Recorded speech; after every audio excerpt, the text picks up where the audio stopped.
All right, I'm gonna call to the October meeting. Can't believe that. If we could all please stand for. Father, I thank you for a great and as always, Lord, we want to thank you for respect, volunteerism, the people that in town and all about fire companies, EMS, and police officers and our town workers. Lord, we thank you so much for them. Our town would be. Lord, tonight, Lord, it's on my heart, Lord, to pray for the widows that have worked hard, raised families, Lord, and Lord, we know they're not. Keep us, keep our county prayers, Lord, to keep our state government, Lord, to keep our federal government in prayers, Lord. We thank you for all they do, Lord, especially their prayer time, Lord. Just be with them, Lord. Give them a strength, Lord, to close out their days in a positive way, Lord. And Lord, we just praise you tonight, and we just pray for a hedge of protection around, Lord. Lord, be with us tonight, Lord. May we make decisions that are pleasing to you, everything that we do. Lord, just go us and guide us and direct us while we ask these things. In your precious name. Amen. Amen. Allegiance to the flag of the United States of America and to the republic which stands, one nation, under God, indivisible, liberty and justice for all.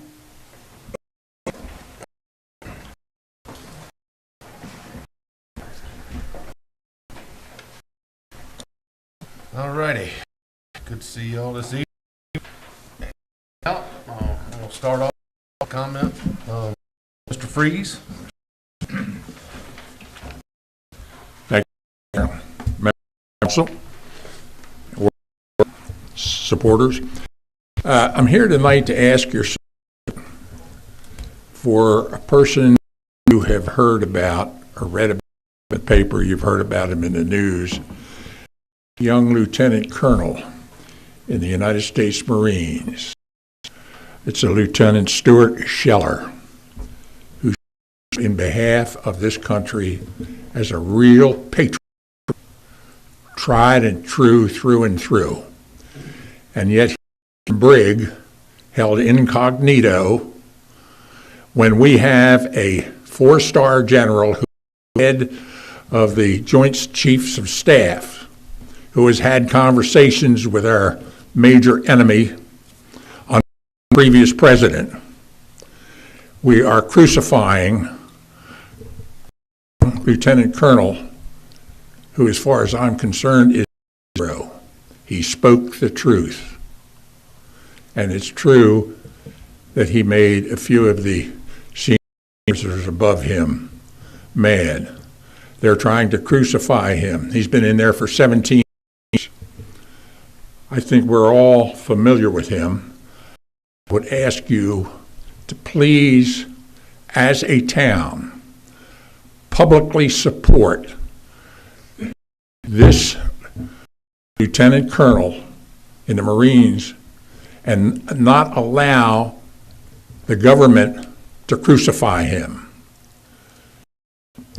Every year, I ride around the island with pride, and I look at all the flags honoring the people from this town who have served with distinction in all of the armed forces. And we do that year after year. And you have no idea how proud that is, and I'm sure I'm not alone. So I ask you to show the town as a town support this Lieutenant Colonel Stuart Scheller.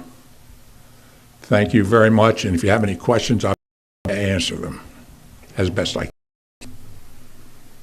Thank you very much. Freeze. Thank you.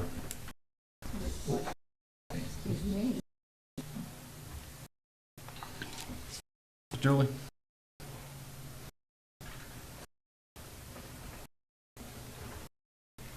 Hello, I'm Julie Brommer, President of Island Community Cat. I wanted to keep you informed that CI Community Cat TNR Weekend Clinic will be October 14th through the 7th at the Old Firehouse on Main Street. and have been in contact with caregivers at 10 different locations with approximately 65 cats. So hopefully, that will allow us to trap the maximum number of cats accepted by the vet. Pocomoke Animal Health has limited cats for surgeries on Saturday, October 6th, and they'll be neutering, vaccinating, and ear tipping and microchipping all of those cats. Any questions? Thank you. Mr. Landsberger? Congratulations, Bob. Thank you.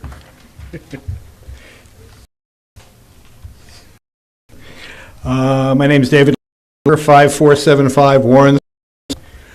Tonight you'll be getting a recommendation from the Planning Commission, attached quarters proposal that I submitted to the town several months ago.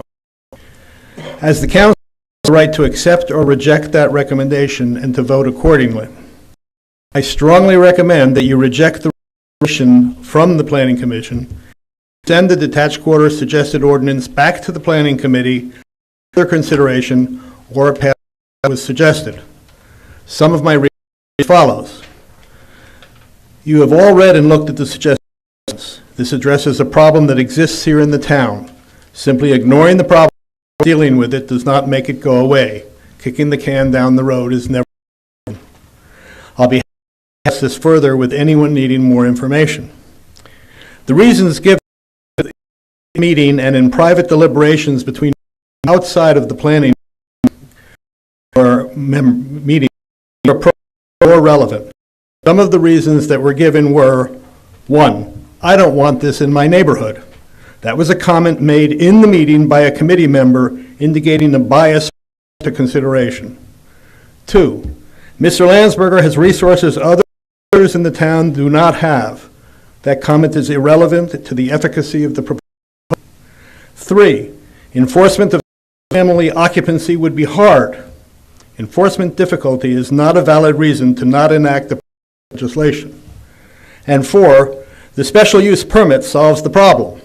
This is simply not true. It's not a practical solution for many people with housing issues, whether a charge is made or not.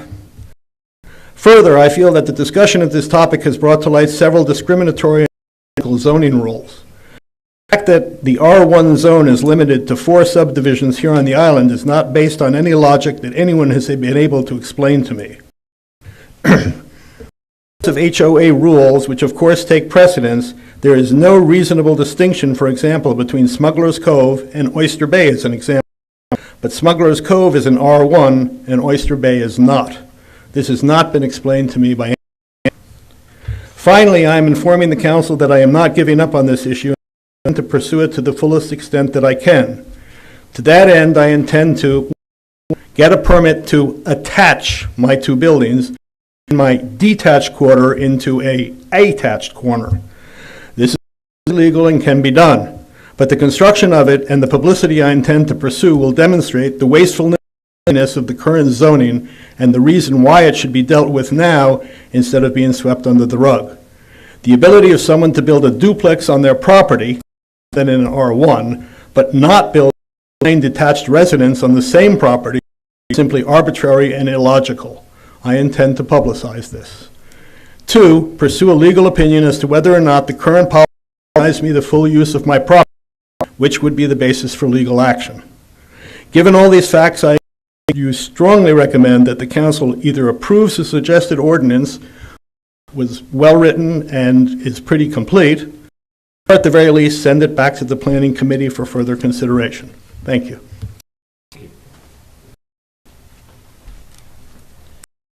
Alrighty, I will entertain a motion to adopt the next agenda. Motion, second. Those in favor, signify by saying aye. Aye. Thank you. Staff reports, Mr. Talbot. Good evening. For you, Firehouse, we now have a gentleman who's rented a space and intends to open a barber shop instead of working out of his home.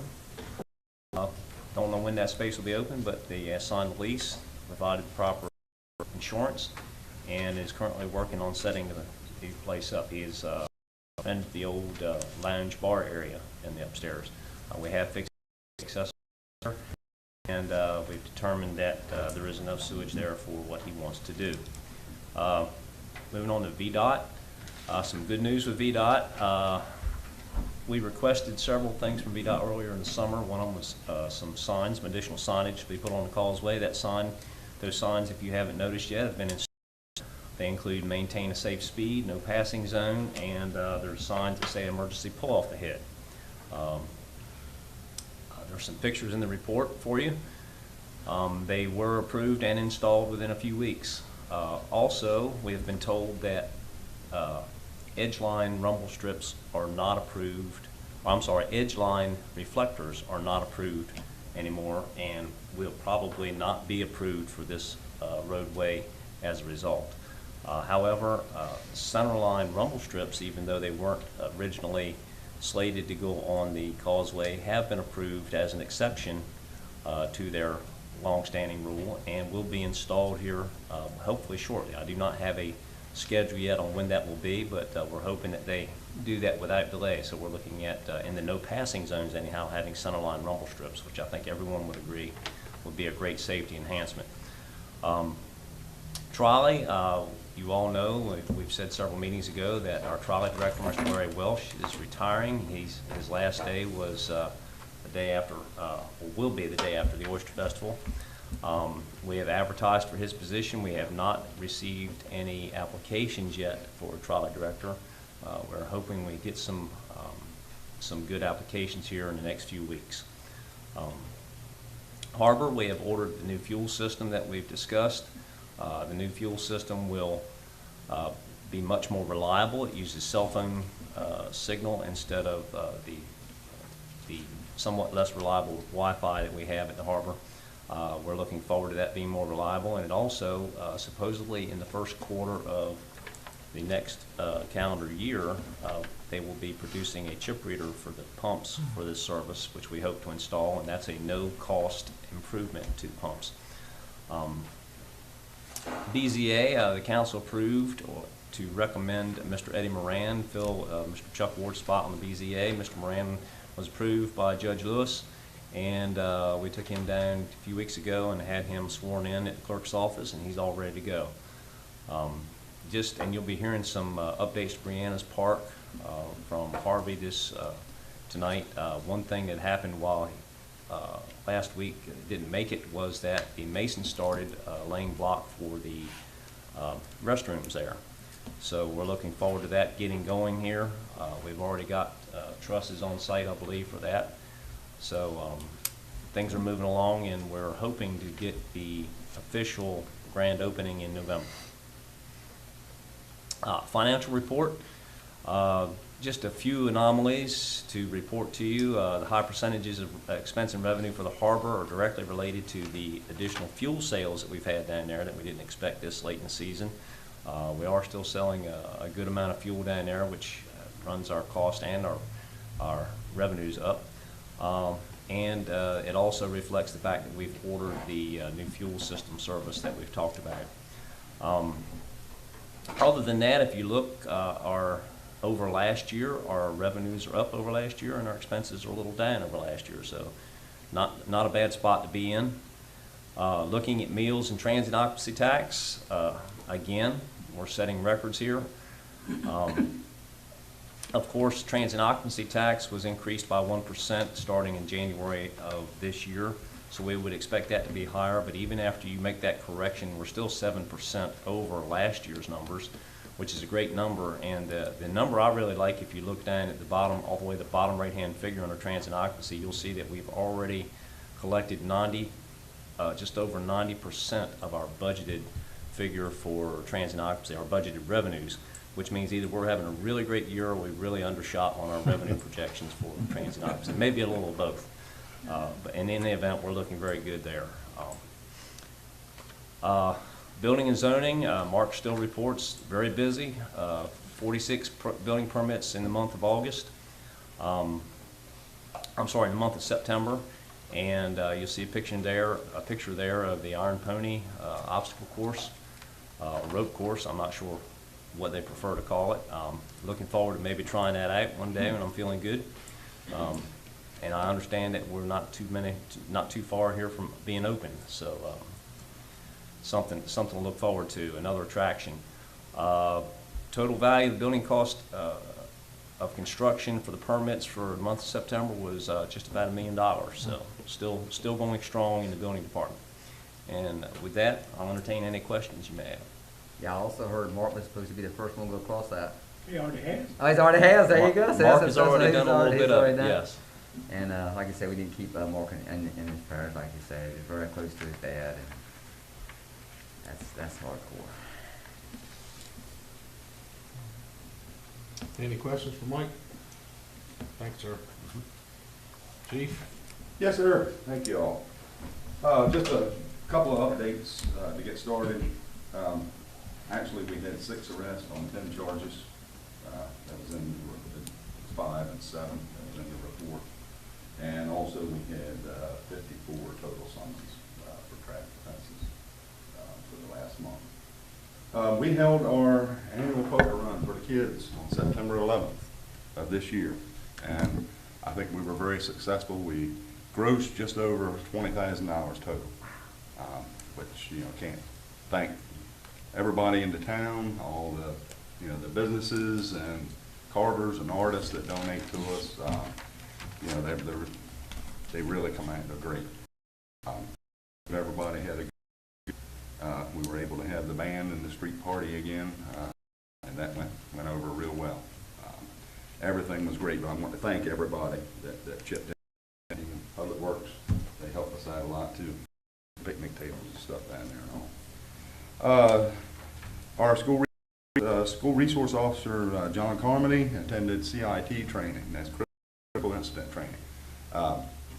That was highly recommended when he went to RO training right before school started, or yeah, I believe so. They highly recommended that all SROs in the state of Virginia be CIT. Class come up just last month, September 20th, I think, through 24th, and I was able to get him into that.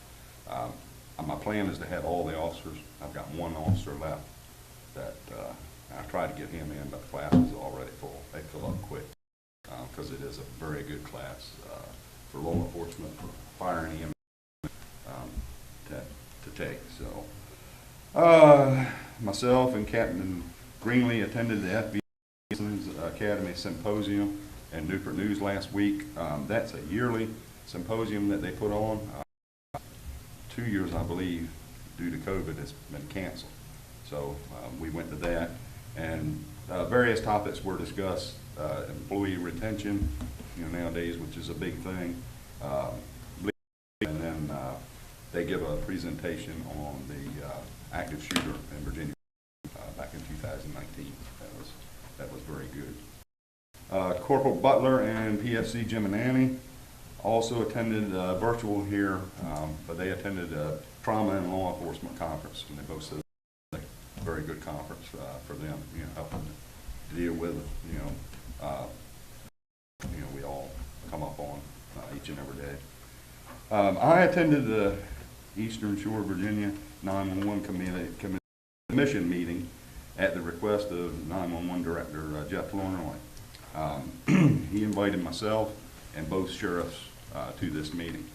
And basically what we're there is they want to try to combine all dispatching in Accomack, Northampton County. And myself and both sheriffs are strong on that. We don't feel like that they paid to have a study done, and they came to each, you know, location, came here. And in the study, it recommended that they have 2 extra dispatchers take over for all of both sheriff's offices in Chincoteague. I presented them we've been doing call logs since I started in 2019, and just last year, in 1 year, I believe it was from August, 1st of September to the end of August, our call logs were over 12,000 calls that we had here at the police department. And also, dispatchers do a lot of work other than dispatching also. You know, I mean, we're here to sell dog park permits, boat ramp stickers, I mean, we're after night calls for any type of agency, involved in public works or anything. So, not sure how that's gonna go, right now, but, like I said myself and both would assure us we're strongly against that. Nothing against the Eastern Shore of Virginia 911, and I made that clear, they can handle. But I really don't think they understand what they're trying to take over, especially with VSIN and everything else, so. I'm just, waiting to see how that goes, if they get a recommendation or anything. And then the last thing is we've started our preparations for our second annual flag football tournament. That'll be on November the 27th. That's Thanksgiving weekend. We hope and pray that everything goes good this year and we'll be able to have a good tournament. Last year was great. Had a great turnout, so we're looking for an even better year. And I'll answer any questions anybody has. Anybody? Thank you. All righty, Harvey, you're up.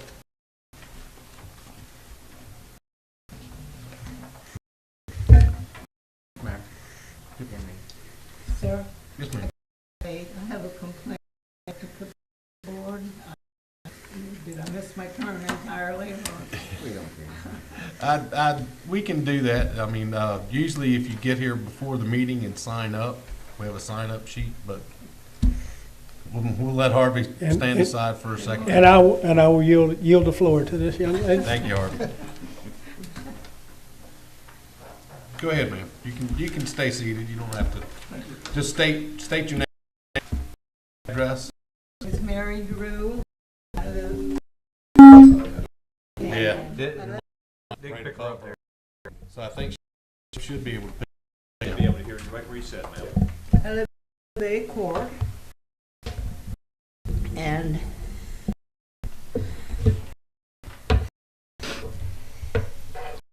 Saturday afternoon, my family, my daughter and my son-in-law, watch my grandson and his small child to fish at the pier in Memorial Park. And the little boy threw this line backwards. He had some of it and he just pulled it up. And it hit my daughter, who was standing with her back to the water. She threw up her arms and fell in the water. And my grandson went in after her right away, and they swam to where they could get out. But she was hurt. She had to go to Doc's Inn to get x-rays of both hands. And she had bruises on the side of her body and cuts all over her feet from walking on the bottom of the water. And she's doing very well. She's fine. But I went down there to look at it, and there's no fence, nothing to keep anybody falling. And if you fall and you don't in the water, you're going to kill yourself because you're going to fall on the rocks. And she was very lucky that that did not happen. And I was just request somebody to look into putting some kind of a barricade or something across there where people stand and fish, and people are talking, and not a whole lot of people are paying a whole lot of attention to what's going on. And that's all I have to say. Thank you.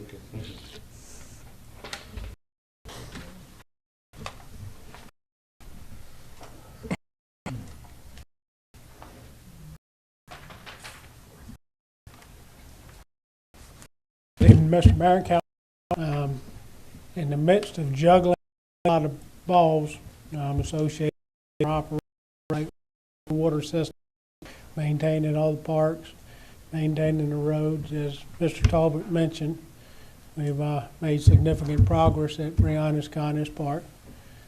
The playground, I'm happy to report, is 100% complete, right down to the installation of the benches. We will, just as a heads up, probably 6 to 8 months, depending on the usage, you have to go in and put another layer of mulch because what we got there will compact. So we know that, we anticipate that, so we'll be adding mulch at some point in time. The parking lot is 100% complete. The only exception there is the parking bumpers, which we'll probably install later this week or first of next week. So that will be complete. As Mr. Talbot mentioned, we've well underway with the construction of the restroom facilities. And on that note, today, Lucas Utilities ran the line from the restrooms over behind the gym, where we're going to be using for the directional bore, 2-inch line, a little bit over 200 or 300 feet. And Ronnie Lucas, the owner, was actually on site for the project, and he finished it up, and he says, there you go, no charge to the town.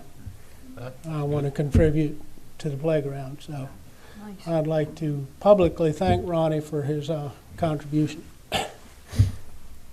But the remaining pieces, we obviously need to finish the restrooms, erect the pavilion, complete with chess tables, and put the trail and exercise equipment around the perimeter. And that will wrap up Brianna's Kindness Park for the time being. The other thing of note over on Well 6, which is one of our major producers, Well 6, typically wide open, puts out about 270 gallons a minute. The GAC plant, without getting into a lot of detail, they require us to run 2 wells in the winter, which gives you 140, 150 GPM. It's more water we can use a lot of times in the winter.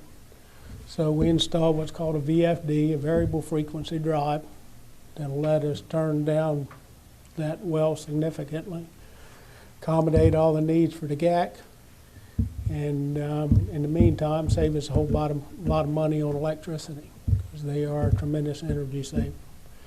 And the better part of that news, which I was kind of surprised, we videoed the well while they had the pump out, and it looks almost just like the day it went in there. So, pleasant surprise. I've got a copy of the video if any of you would love to see the inside of a well screen. It's not the most exciting thing you'll ever watch, but it's informative. And other than that, I'll be happy to answer any questions you may have. I have one, Harvey. Go ahead. So I see you graded and filled the roads in Ocean Bridge, staying on that paved or nowhere close. Well, VDOT is taking the position that, as you know, they did not for this year. We'll resubmit that for next year's U1, it's called, to get it in the system. What they've recommended doing, which makes sense, is have some question on the criteria as far as pavement widths and so on and so forth, to request it as a single lane, which to us will get half as much money out of it, but at the same time, it'll get it in the VDOT. So it's kind of, a whole lot better than nothing, I guess I would say. So, but in the meantime, we're just trying. Every time we get a significant rainfall, it washes everything out. And Would that single lane, would that get us at least the main going from Ridge Road out to Main Street? well, the way they talk, they'll actually take all the road as a single lane. So we could literally work on every road down there. I'm not quite sure, obviously, does a single lane run in the middle? Is it on one side? Can we use VDOT money to go? Because the roads are 20 foot wide. Single lane is 16. So a 2-foot strip on each side. So Okay. those questions, yes, those are questions that are yet to be answered. That hasn't been decided. We're still looking at the merits of both right now. Yeah. Come up with any recommendation yet. But that seems, at this point in time, seems to be what makes more sense. Okay, thank you. Thank you, Harvey. Brian?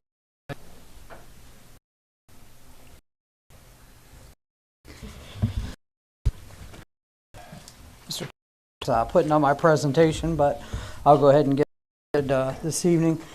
So, update to your in your received the other day, ended up the month with 93, which was 17 more for the month of September than we had last year. So, again, I think some of that reflection again revolves around what we're seeing with our transient occupancy. You know, we are definitely keeping the people here. Next slide, please. Just to give you a quick situational awareness, the last time I came before y'all in the September meeting, we were at Larry. As you can see, Victor's down there in the bottom, so we've had quite a few storms since then. You can see there this afternoon, there is an area of low pressure developing, that little yellow circle, but they only give it about a 10% chance. Looking at the long range models in the next 10 to 12 days, there's quite a few low pressure systems that will be developing in the Atlantic. But again, we've been blessed so far this season, and we'll continue to hang on to those blessings. And hurricane season again runs up through November. One other issue that we have been working that you saw in your report there is the Helios laser target engagement. We received word about that approximately 2 weeks ago, and essentially it doesn't involve Chincoteague, but it does involve Assateague, which was a complete surprise to not only us, but also to Assateague, the U.S. Fish and Wildlife Service. So we got together. Mr. Talbert's had some great dialogue with NASA, with Fish and Wildlife, and we've been discussing this. So we're actually working on some plans. We actually have a meeting with them tomorrow. The beach itself was slated to be closed, not by Fish and Wildlife, but through NASA and the Navy, multiple days through the month of October. 20 plus days through the month of October. So this would start at noon, and it would be in the middle of parking lot 2 South. So there's some busy weekends. One, we have the Oyster Festival weekend coming up. That's a busy weekend here. People like to go to the beach after, before, and then certainly on Sunday. That was one of the affected dates. There was another weekend. The rest were weekdays, which we felt, you know, could be a little palatable, but Fish and Wildlife don't have the manpower right now to make those closures, make sure the beach is secure south of that point, and so forth. So Mr. Casbaum with Mr. Talbert and Mr. Hawthorne from the National Park Service went back with a joint letter asking for some sort of a reprieve and discussion. We did receive a little bit of a reprieve from that. We decreased down, I believe it was 7 days, 6 days. So there's still some more discussion going to go in with that tomorrow to see if maybe that line could be moved a little farther south. Mr. Casbaum was considering, you know, maybe at the OSV zone. It would be a lot more palatable to close there than that entire stretch of beach. So and it'd be easier to enforce at that point. So that's just something that's working, and some new information that's come to light. So hopefully after tomorrow we'll have a pretty good focus moving forward. The bigger concern, and I've been saying this all along, is what if something like this were to happen in June or July? It would be devastating to our economy. So we need to be working these details out now before we're forced to work them out at that time. So definitely, like I said, Mr. Hawthorne, Mr. Casbaum, like Mr. Talbert, they've been having some really good dialogue, and everybody seems to be on the same sheet of music moving forward with this. So hopefully we'll have some resolution in a few days. Next slide, please. So with hurricane season, again, I can't say it enough, now's the time to prepare. We definitely don't want to let our guard down, because even though the peak of the hurricane season is over September the 10th, you still can have a busy month of October, even November. The twin nor'easters in 2009, Hurricane Sandy in 2012, that actually came at the end of the month. So again, now's the time to get prepared. Get manual can opener. That's one I'll mention tonight, because that's not something a lot of people think of anymore. Probably not a lot of them out there. But pet supplies is another good one, because again, we don't think about simple things like that until it's too late. Another thing I'll bring up tonight, and let me put a disclaimer out there, in no way am I trying to promote any programs or working for ANEC, but their emergency folks had sent me, and I'll hold this up so the folks back here in the crowd and on the camera can see, some information that is really good preparatory information. One, Interlink program they've just started. So if you were to hook a generator to your home, multiple ways to do it, and there's dangerous ways to do it, and there are some expensive ways to do it. ANEC has a program called the Generalink that you actually plug your portable into your electric meter on your house. So it's a real quick, safe way to do things, and there's a monthly fee for that. There are these cards out in the kiosk hallway, and another one that they have sent me, which again is a good one, is Surge Assist. The Surge Assist wires up to your home. Again, monthly fee for that, but it does protect everything that's home from any type of electrical surges. So please look in the kiosk out there and consider those things as preparation. Also, Prevention Week started yesterday, and this year's theme for the week is Learn the Sounds of Fire Safety. So again, focus on the smoke that's everybody should have at least in their home, but essentially one in each living area of your home, each floor of your home. You need to make sure you replace the batteries. It used to be check your batteries. Don't check them anymore. Just replace them. And if you can't get to your detector, call somebody, a neighbor, a friend, a family member that can get to them and replace the batteries. Also on each detector, you'll see a sticker on there that will give its in-service date. If it's 10 years or greater in service date, make sure that you replace that detector. The entire detector needs to be replaced, anything 10 years or greater. And then have an escape plan. Something that the kids do, maybe some of us did it many, many moons ago, but you practice it in school. It's something to do at home. If you're 3 o'clock in the morning, the electricity's out in your house, it's full of smoke, you're coughing, there's fire, you're scared, you want to have a way to get out. If you have mobility issues, plan for that. Also, if you have second and third floors in a home, certainly you want to plan, especially elevated homes here on the island that are 2-story but are on pilings. Can you get out of that? Do you have 2 ways you can get out? Maybe the steps will be blocked. Can you get out of the outside window? If you can't, I happen to have come across 21 3-story escape ladders that hook inside the window. You can deploy them out.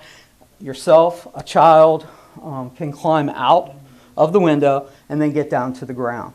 So if you know of anybody that needs one of those ladders, please get in contact with me. Like I said, I've come across 21 of them. If you go online to try to buy one, you're anywhere between $55 and $75 depending on where you purchase them at. So if you know anybody that needs one, by all means, have them get in touch with me. And then before we move on, I know Halloween has been talked about. The mayor apparently has received some questions, and we've been talking about that. We haven't had our planning meeting yet, but essentially we're going to do the same thing that we've always done. But the big question is, when are we going to have it? So this year, Trick or Treat will be on Saturday, October 30th, and it will go until 8 p.m. The curfew will be at 8 p.m. As always, there will be some various roads that are closed. Main Street from Cropper to Church for the downtown merchants, I believe. And then Sunnywood will be closed. We will have those access passes for the Sunnywood residents. The chief will have officers at both ingress and egress points there in Sunnywood. So you'll be able to park, walk in, do your trick or treat safely without the worry of a lot of vehicles in the area. So we've had a lot of good compliments over the way we've been handling trick or treat the last few years. So again, we're going to stick right with that plan this year. But Saturday night the 30th, and again, curfew will be at 8 p.m. Next slide, please. And this still burning topic that we all seem to have to talk about, but COVID. The 7-day positivity rate as of today, 8.5%. So we fell from 10% last month when we talked to 8.5% today. Unfortunately, if we go back to October of 2020, we were at 4.8. So you can see we're higher than we were last year, but we are starting to move in the right direction from this previous wave of primarily the Delta variant. And also you'll see up there since 9/07 when we last met, we're up 12 cases to 229 total since the start. So again, steady. We've slowed up a little bit, which is a good sign. Next slide, please. So what now? Again, all 12-year and plus are vaccine eligible. Local PPE supplies. Again, we're getting anything we can get when we can get it, just in case. Face coverings are still recommended by the CDC indoors, especially in high-risk areas. There's still that continued potential for increased cases due to the Delta variant and other variants of potential that are lying on the horizon.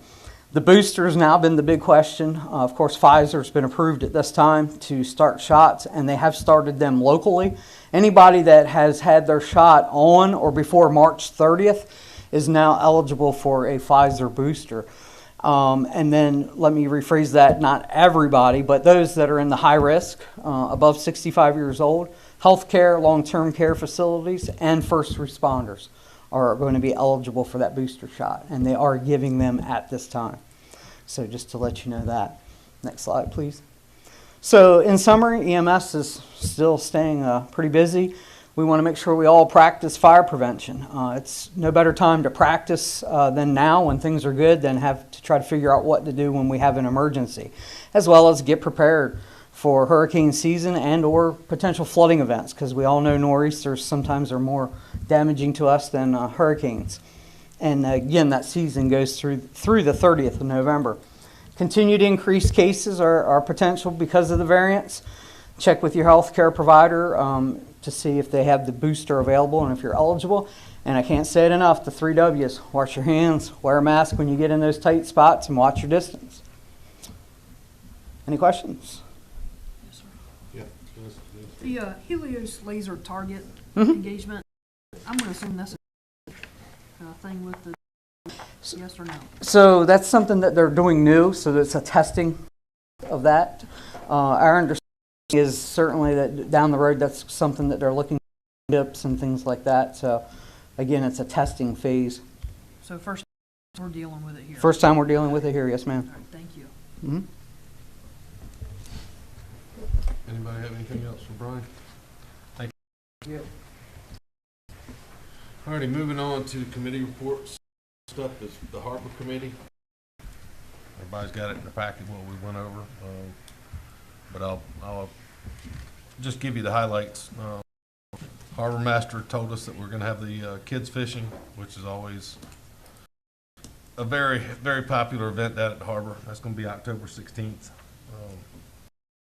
Mr. Talbert said with our kayak ramp is going to be replaced. That's in the shop now, so that should be here pretty soon, so we can have another kayak ramp there to Memorial Park. He also mentioned the new fuel system, which has been needed at the harbor.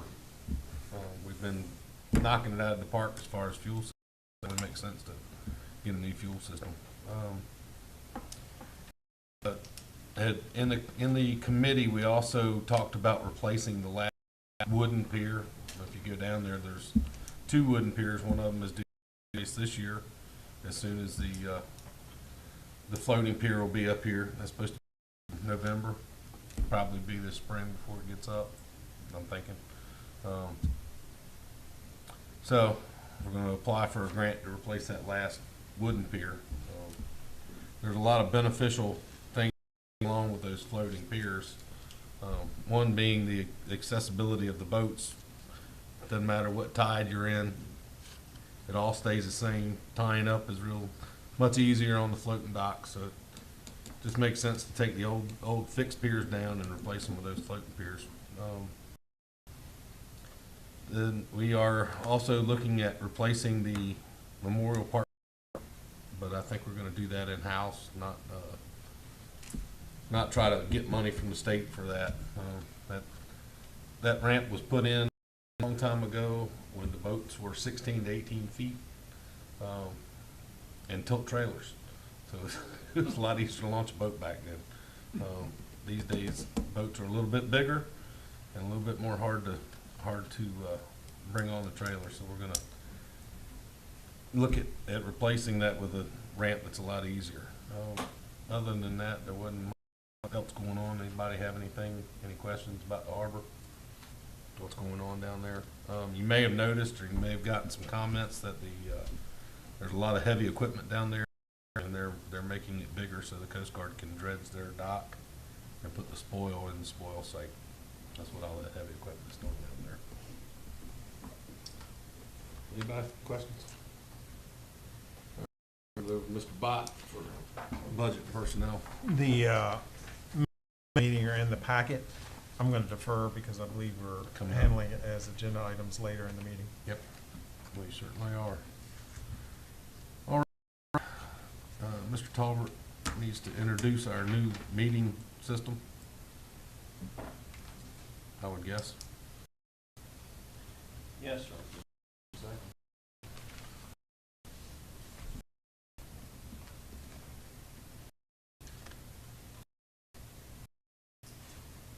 There we go. Council, we put in the budget this year to employ Municode, has used all over the country to do services, and they do code services for several cities and several municipalities. The thing we found is an awfully good benefit is that Municode has a slide where you, in relation to the number of your population. So while we're using basically the same service, we're not paying anywhere near as much as the city of for their Municode services. They're working on the actual code book now, but one of the modules also we're interested in was using Municode meetings and organize our meetings, and sometimes the mounds of data have to go along with these meetings. So I sent, just before the meeting, I sent an email to council giving you login directions on how to log in using your iPad. Several of you already have, but I just want to run through the benefits right now. This I saved it as a favorite, so we'll go to Municode meetings here. And I'm going to use the email just to log in. It'll log us in automatically. And here you go. Basically, go to the meeting list, and up comes all the meetings that we have entered. Now, let me stress that Kelly and I both took the training on how to do this. Kelly, of course, putting in meetings here. We've been working for this a little over a month, 15 meetings in here. And they're in various states of preparation. Some of them are done, some of them are on the list. One of them is the one we're doing this evening. Some of them are things we haven't done yet, meetings that are held. We have 3 more meetings this week, I believe. They're all in here. When you log in, this is what you will see. And to see what a meeting is, for instance, we'll go to tonight's meeting. Just highlight it. Push the and a file will pop up, and here comes the for tonight's meeting. The items in black here are call to order invocation. Those are sections. The items in blue, which are indented sections, are items within that section. And if you would like to see any of those things, like the mayor just gave the Harbor Committee report, if you want to see the minutes of that meeting, just touch that. Get you immediately to those minutes. And if you'll notice, the top right, there's an item number. That's item 5. If you look at the bottom right, it tells you that that's page 13. So not a lot different from the paper minutes, except that you don't have all the paper to wade through. We don't have to print all the paper. Again, when we get done here, there's a button on the side there. You can press here, but it'll take you to the minute. You'll see right now that the minutes aren't there yet, of course, because we haven't had them. There's also, all of you here, all council members and the mayor, are termed legislators by the Municode system, and legislators are given access to the locked information, and that would be information that's pertinent to an executive session, such as sensitive personnel information, things of that nature. We don't have any of that information in any of these meetings yet, but we will be doing that, and Kelly and I will test that several times to make sure it stays locked until someone with authorization opens it. You'll see a little padlock that's locked or a padlock that's open. If the information has an open padlock, it's free and clear to the public. If it has a locked lock, then you can touch it as a legislator and it will open up and show you the information inside because it pertains to an executive session. And we will have that up and going for you in the next few meetings. One of the things that this does well, and I'm going to get out of the meeting software here, take you to our website.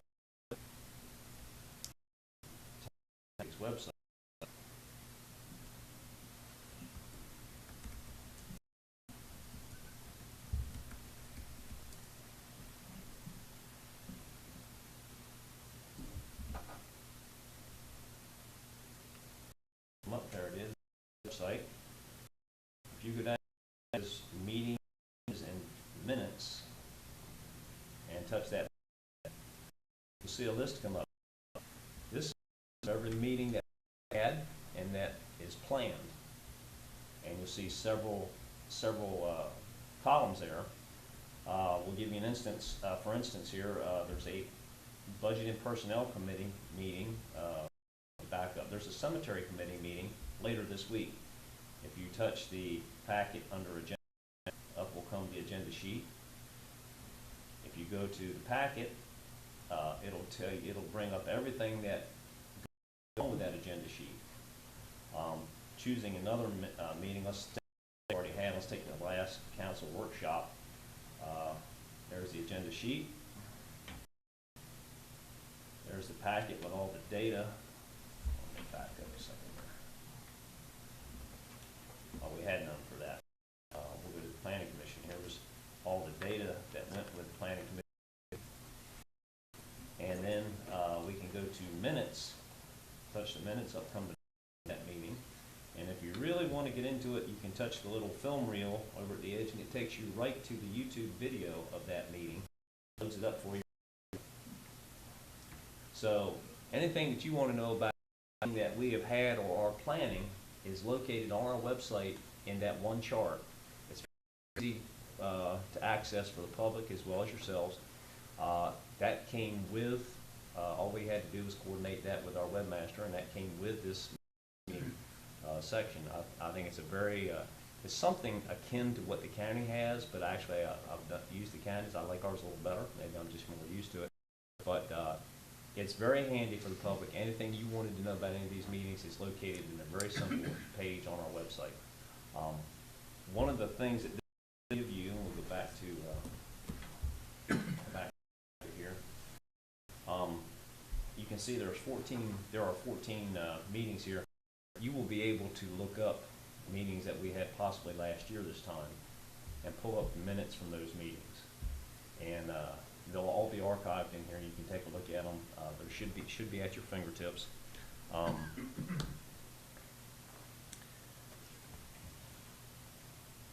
And that's basically it. There are many more features, some that we probably won't, some we're just not good at yet, but we will be getting better at.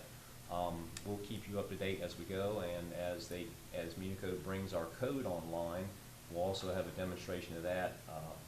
If you can, and if you want to get a preview, you can go. There are several municipalities in the state of Virginia that use Municode. If you go to, I mentioned the city of Richmond before. If you go to the city of Richmond and pull up, just Google their city code, you'll see Municode's website come up. It's very easy to search it if you're looking for their fence ordinance. Type fences in there, and up comes every section that mentions fences in there, and you've got it all at your fingertips. It's very easy to search. If you're any novice who's not familiar with the code, it's very easy to search things.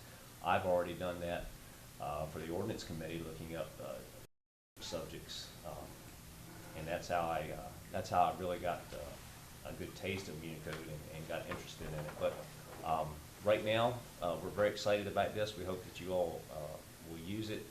And if you have any questions about it, please give us a call. If you're having problems logging in, give us a call, and we'll get you up to speed on it. And Matt, any questions? I'll be happy to answer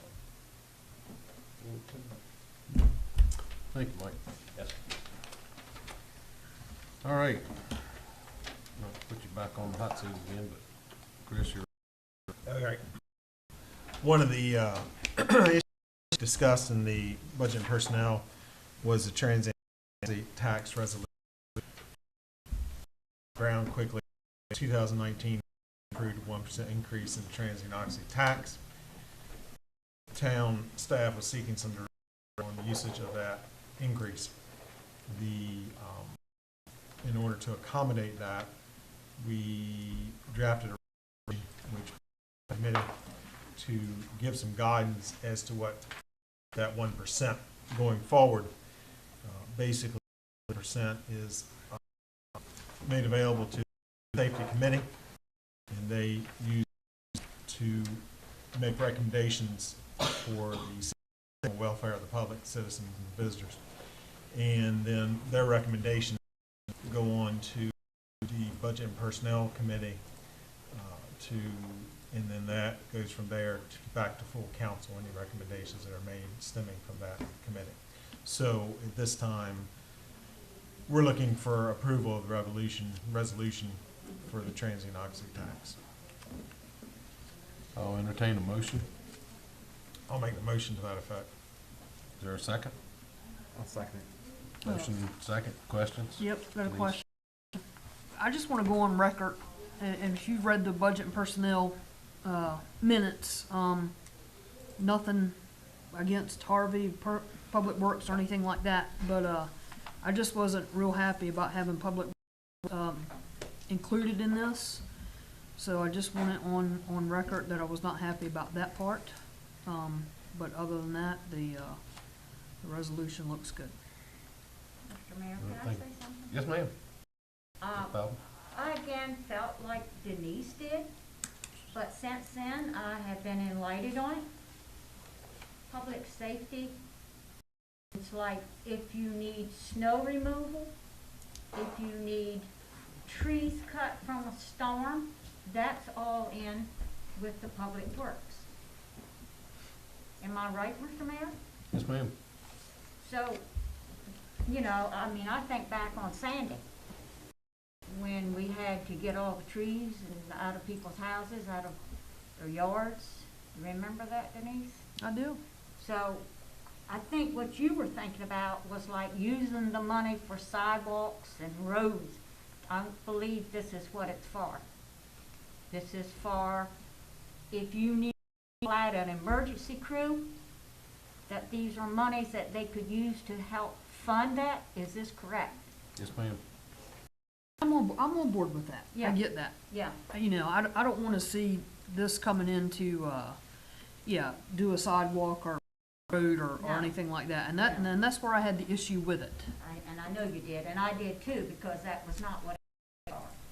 But when I was enlightened that that's not what it's meant for, it's meant for like, if you have a bad storm and we need monies, because Harvey can tell you how long it took for us to get money.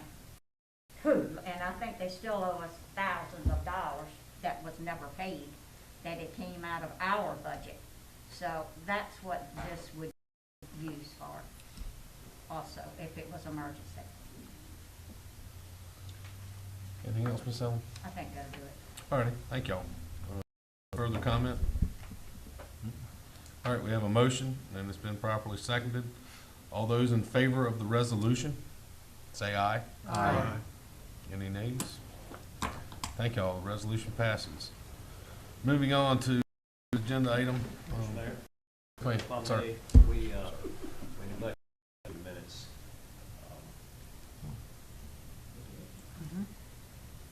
Skip over that. What that's good for. Make a motion to Adoption. There you go, second. adopting the, Between 5 and 6, 5, 6 and 7. oh, because it wasn't a budget, it wasn't a bullet point. It is a little different layout in the. Yeah. so. Sorry, make an adjustment. All right, I'll entertain, we have a motion to adopt the minutes from our regular council meeting and our council workshop meeting from September. We do have a motion. Do I hear a second? Second. Whatever. Multiple seconds. All those in favor? Aye. Aye. Thank y'all. Sorry for that new system. If you want my printed copy. I just skimmed right over You it. can't see it. All righty. We need to discuss the budget personnel memo for DPD. Yeah, so part of our meeting, we reviewed the EMS and the changes. Correctly, at the last council meeting, we had met and we had approved some changes in the EMS department. So at the budget now, we went a little bit more in depth on the police department salary and staff. And for this, I'm going to turn it over to Mike. We did come up with a resolution, but I'm going to take the floor here in an explanation. Thank you, sir. And Mr. Mayor, Council, the budget commercial, we presented a study of CPD salaries as compared to our cohorts in the year. They consisted of several departments, but they included Northampton County, Accomack County Sheriff's Office, and several local police departments. We found that we had the absolute lowest starting salary of any of those, and that our beginnings or first few years' salaries as compared to the other departments were still extremely low. So the recommendation we made to the Budget Personnel Committee was to immediately raise our starting salary for an untrained officer to $40,000, and it was $31,000, $31,408. We want to immediately raise that for an untrained officer to $40,081, and then for a trained officer, that's after he completes the academy or she, $41,288. That still doesn't make us the highest. I think it puts us about in the middle comfortably. Also, we recognize that there are a few officers that have been with us for some years now that aren't quite making what their cohorts are. There are 4 officers involved, and we made a recommendation that we increase their salaries to be more competitive with the other departments. The increase for the balance of this year for those 4 individuals would total less than $20,000 impact to the budget, which, if you remember, we did have some money left in there at budget time after we gave our raises this year. So I did make that recommendation that we go ahead and boost the salaries for those 4 officers to get them up comparatively where they are with neighboring our cohorts in the neighborhood here.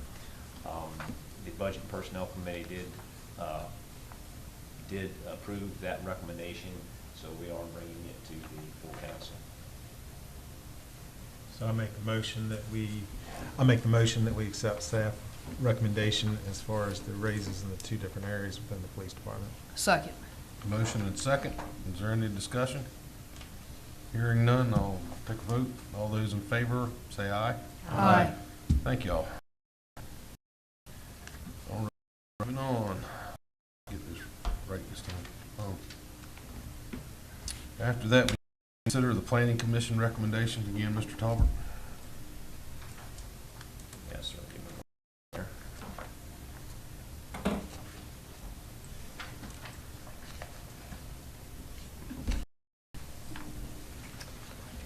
The Planning Commission met on September 14th.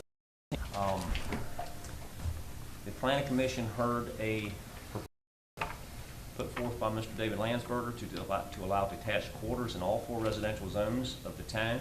That's R1 through R4. After hearing Mr. Landsberger and his consultant and extensive questioning and debate, the Commission voted unanimously to make the following recommendations. Number 1, they do not recommend to change anything in the current zoning code with respect to the detached quarters proposal. Number 2, they would like to monitor applications for detached quarters for such uses for the purpose of possibly including them in the next revision of the town's comprehensive plan. And number 3, they would like to waive any application fee associated with a conditional use permit in the case of medical hardship. So the only thing required by council tonight would be to approve the waiver for the conditional use permit application fee in the case of a medical hardship. And because they are not recommending any change to the actual zoning ordinance, there would be no public hearing required to make this change. I've just got, when is the next revision? I think we have 3 years left. Okay. Any questions? I do have a question. ahead. What is the state's mother-in-law code for this? You know, you understand what I'm saying? The state has a mother, that's been a long, long time. It's a mother-in-law quarters. Does everybody know what that is? I can't quote it to you right now, Councilman Taylor. But it's actually a state law that said you can do something for having a mother-in-law. The state law gives each community broad powers to, within the framework, but their framework is fairly large to adopt what they need to adopt for their community. But there's a lot of it, such as, I mean, there are guidelines, such as Mr. Landsberg was talking about earlier, on what to make R1, 2, 3, and 4. There are guidelines there about it, but they give you broad latitude to adopt the comprehensive plan that you want and to make your zones what you think they should be. Now, one thing that I do remember reading quite distinctly is that the state code says when you adopt your comprehensive plan, your zoning should follow your comprehensive plan, which were one of the reasons that to my recollection, that the Planning Commission decided to make no recommendation as respect to detached quarters in an R1, because R1 was supposed to, by definition in the comprehensive plan, be less dense than the other zones. Would I be correct in saying 2 or 3 and R4 that duplexes are allowed? Yes, sir, that's correct. Detached is not allowed. No, he said duplexes. Duplexes, Duplexes. attached dwellings are allowed, yes. And in R3 and R4, this is just a statement. If your duplexes are allowed, I don't see what mother-in-law cottages or medical, I mean, in those R2, R3, and R4, if duplexes are allowed, I just don't see the difference, especially when it's actually, to me, it's less restricted to have the medical or mother-in-law cottage there for a specific purpose, because you're allowed to have 2 houses on or joined anyway. But like you said, some people want a different type of privacy instead of having it built onto the aspects of their building, or it might come in later on. So I mean, it's and those R2, R3, and R4, I just don't see a problem personally, but that's not what we're voting on tonight, and I get that. Any further questions? We've, the planning commission is going back and forth on this a couple times, August 10th, August 14th.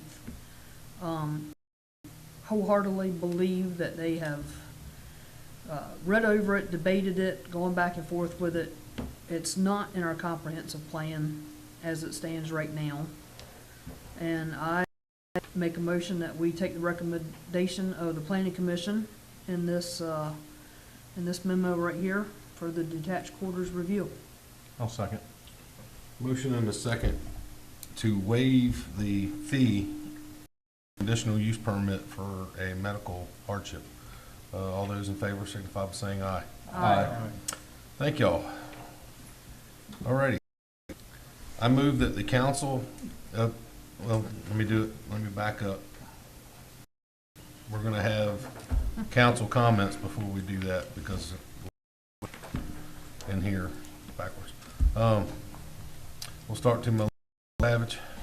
I just want to commend the town on the Brianna Park. I've taken my grandkids there a couple times, and it's done a great job. And as I say, always feel the town as a whole, the EMS and all the town, great job under the leadership of our town manager, Talbert. Fine job. That's all I have. Brother Gene. Like Jim says, don't just keep Stuart Scheller, and definitely keep in your prayers, but all our young men and our young women. Just because we pulled out of here, we pulled out of there, they are under tremendous stress, leadership. They're in a situation that they train hard, they work hard, and sometimes they just don't feel like they have, like our police officers, sometimes they don't feel like they have the support. But we do need, not just to keep Stuart Scheller, and we do need to keep our prayers, but keep all of our young men and young women.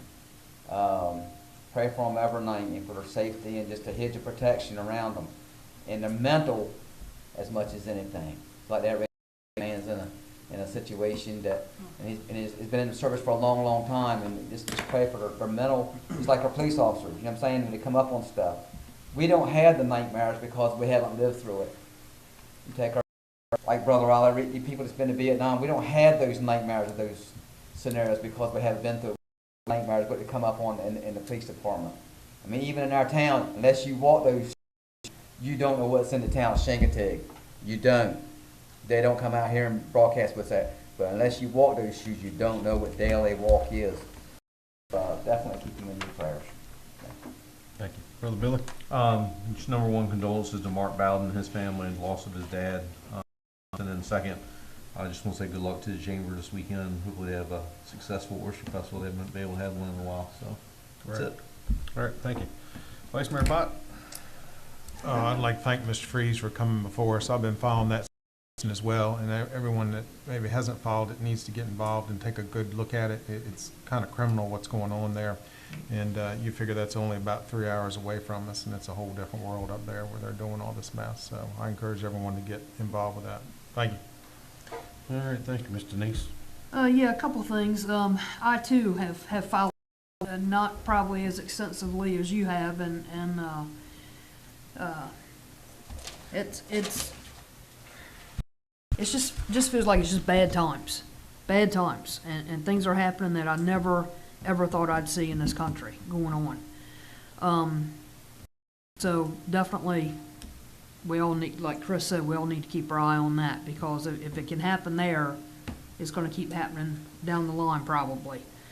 I wanted to let everyone know, Robbie especially, that there's going to be oyster fritter dinner, drive-through, October 12 noon, if you all could be so gracious in helping out with traffic control there. Mike, I was wondering if you were able to find out any more from Star Transit about utilizing their services a couple days a week. Yes, ma'am. We had a conference call, I think Thursday or Friday last week, Thursday. We did get some information. I don't really want to say it at this time, but we have some good information, all that we need. Okay. Days a week, how much it's going to cost, what we're going to use, that sort of thing. Mr. Philip Sims is running that through some channels right now, seeing how that's going to fly, but we have the information, just waiting for it to, we're waiting for DRPT to say yes or no, and I plan on bringing that to you at the workshop. In fact, I've already got it in my computer on the workshop meeting. Thank you. And yeah, to echo Bill over there, our building and zoning administrator, Mark Bowden, lost his father over the weekend. That's been anybody who's been in those shoes know how bad that feels too. So keep him in your prayers. And then come tomorrow night, my Yankees are in for the fight of their life. One and done. Win and go on, lose and go home. So you know where I'll be perched at tomorrow night. That's all. After the meeting. Meeting too, right? Yep. That's it? That's it. All right, Ms. Allen? All righty, that leaves it up to me. Also, in your prayers, if you could remember Wessels, he lost his dad also, unfortunately. So, and those of you that may have known him, we had a citizen of Chincoteague that worked over here, went to school over here, played ball over here. We had the fortune enough to play ball with him, not when we were in high school. He was a little bit older than I was, but we did play in the alumni game together. Great guy, worked in Chincoteague, I think his whole life, different jobs. But Dallas passed away after a fight from cancer. Great guy, he had so many friends over here, it was unbelievable. But it's tragic. All right, that's it for me, except for Roll Tide, as we're seem to be doing this year, thank God. All righty, I will entertain a motion to go into closed session. Let me read it. I move that the council convene a closed meeting pursuant to section 2.2-3711A15 Code for the discussion and consideration of the potential staffing issues and business opportunities. So moved. In a second, all those in favor signify by saying aye. Aye. Thank y'all.